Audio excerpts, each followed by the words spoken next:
Shalom, selamat pagi Bapak Ibu dan saudara yang kasih Tuhan. Kita bersyukur untuk hari ini, hari yang baru, hidup yang baru yang Tuhan karuniakan. Hari ini hari Sabtu tanggal 27 Maret 2021. Untuk memasuki hari ini saya ingin mengajak kita bersama-sama merenungkan satu bagian firman Tuhan yang diambil dari Injil Matius pasal yang ke-16 ayat 13 sampai ayatnya yang ke-20. Setelah Yesus tiba di daerah Kaisaria Filipi, ia bertanya kepada murid-muridnya, "Kata orang, siapakah anak manusia itu?" Tuhan Yesus bertanya kepada murid-muridnya, "Kata orang, siapakah anak manusia itu?" Kemudian murid-murid memberikan jawaban. Ada yang mengatakan Yohanes Pembaptis. Sama seperti Herodes juga, ketika Herodes mendengar dan melihat Yesus melakukan banyak mujizat, maka Herodes menganggap bahwa Yesus adalah Nabi Yohanes Pembaptis yang tadinya sudah dipenggal, dan Herodes beranggapan bahwa Yohanes Pembaptis sudah bangkit dalam diri Yesus. Oleh karena itu ada yang beranggapan bahwa Yesus Kristus adalah Yohanes Pembaptis. Kemudian juga ada yang mengatakan bahwa Yesus Kristus adalah Nabi Elia. Ya, kenapa mereka menganggap bahwa Yesus Kristus adalah Nabi Elia? Karena di dalam perjanjian lama, khususnya dalam kitab Maliaki, dikatakan bahwa Tuhan akan mengutus Nabi Elia untuk mendahului Mesias. Dan juga Nabi Elia adalah nabi yang tidak mengalami kematian. Dia adalah nabi yang diangkat oleh Tuhan naik ke surga. Nah, oleh karena itu ada yang beranggapan bahwa Yesus Kristus adalah Nabi Elia. Kemudian juga ada yang beranggapan bahwa Yesus Kristus anak manusia itu adalah Nabi Yeremia. Nabi Yeremia itu nabi yang penuh dengan pergumulan, penuh dengan penderitaan, penuh dengan air mata. Nabi yang ditolak oleh bangsanya. Demikian juga Yesus Kristus, nabi yang penuh dengan pergumulan dan penderitaan. Dia ditolak oleh bangsanya sendiri. Oleh karena itu ada yang beranggapan bahwa Yesus Kristus itu adalah Nabi Yeremia. Kemudian juga ada yang menganggap bahwa Yesus Kristus adalah salah seorang dari nabi. Jadi dari jawaban orang banyak itu, kita dapat menyimpulkan bahwa mereka menganggap bahwa Yesus Kristus itu tidak lebih daripada seorang nabi, seorang utusan Allah, seorang penyambung lidah Tuhan, tidak lebih daripada itu. Yesus Kristus itu sama seperti Yohanes Pembaptis. Yesus Kristus itu sama seperti Elia. Yesus Kristus itu sama seperti Yeremia, atau sama seperti salah seorang daripada nabi. Artinya seorang manusia yang dipilih dan diutus Allah untuk menjadi penyambung lidah Tuhan. Itu anggapan orang banyak. Nah, kemudian Tuhan Yesus bertanya kepada murid-muridnya, "Tetapi apa katamu? Siapakah aku ini?" Tuhan Yesus tidak peduli apa kata orang tentang siapa dirinya. Tetapi Tuhan Yesus ingin mendengar daripada murid-muridnya sendiri. Apa kata mereka tentang dirinya, tentang Yesus Kristus. Murid-murid sudah begitu lama mengikut Yesus, bersama-sama dengan Yesus, berjalan bersama-sama dengan Yesus, tinggal dengan Yesus, mendengarkan pengajaran-pengajaran daripada Yesus, melihat banyak mujizat-mujizat yang dilakukan oleh Tuhan Yesus. Nah, oleh karena itu Tuhan Yesus ingin tahu apakah jawaban daripada murid-muridnya. Siapakah Yesus Kristus menurut murid-muridnya?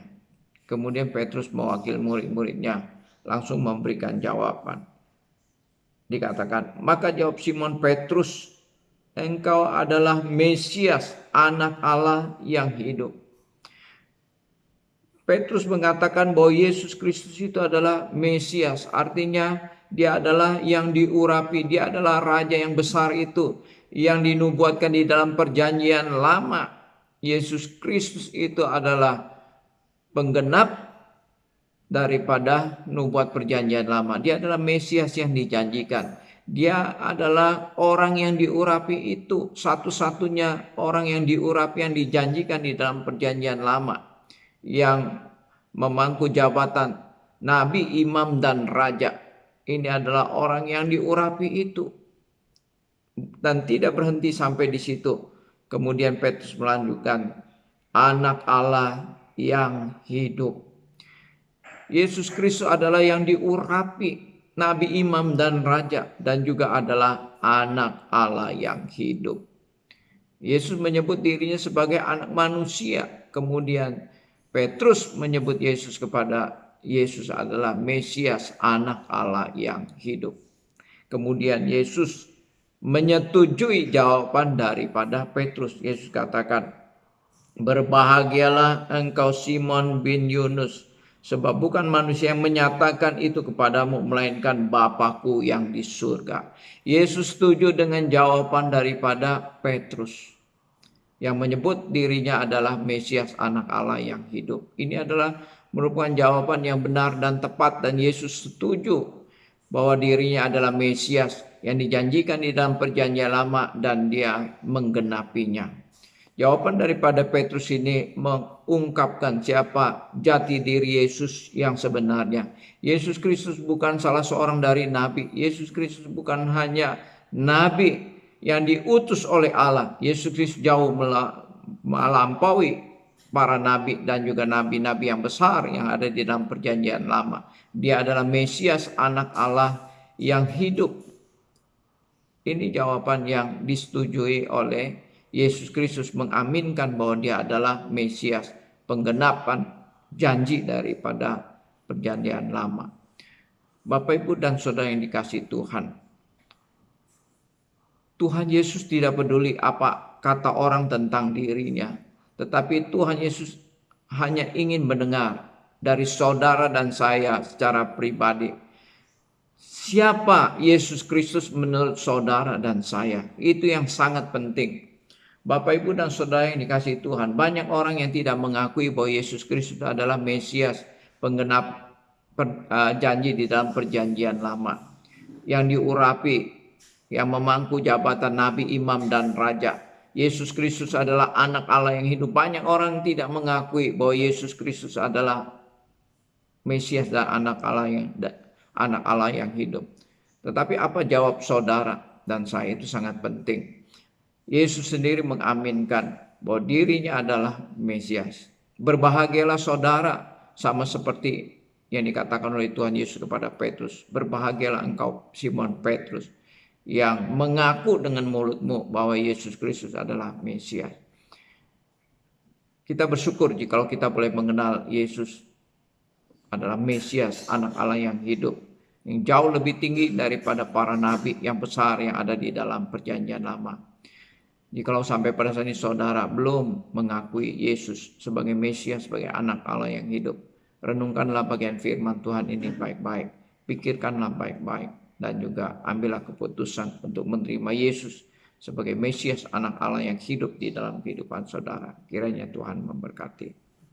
Mari kita berdoa. Bapa di surga, terima kasih untuk firman-Mu yang boleh kami baca dan kami renungkan pada pagi hari ini, yang memberitahukan kepada kami bahwa Yesus bukan hanya nabi-nabi seperti nabi-nabi yang besar di dalam perjanjian lama, bahwa Yesus Kristus itu adalah Mesias, yaitu penggenap nubuat yang dijanjikan di dalam perjanjian lama, bahwa Yesus Kristus adalah yang diurapi, dia adalah nabi, imam, dan raja yang besar itu yang akan datang dan sudah digenapi di dalam diri Yesus Kristus.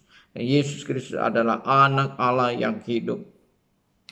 Kami bersyukur Tuhan karena kami memiliki Tuhan, yaitu Mesias, anak Allah yang hidup di dalam kehidupan kami.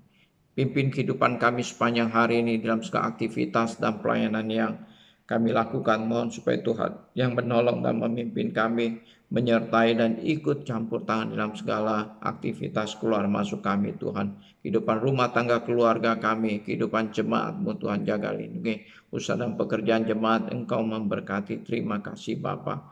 Terpujilah nama-Mu, dalam nama Tuhan Yesus kami berdoa. Amin. Jemaat yang dikasihi Tuhan, marilah kita siapkan hati kita untuk beribadah dan berbakti kepada Tuhan. Besok hari Minggu adalah hari ibadahnya kita. Biarlah dengan penuh kerinduan kita menghampiri Tuhan, memuji dan memuliakan namanya. Selamat beraktivitas, Tuhan memberkati kita semua. Amin.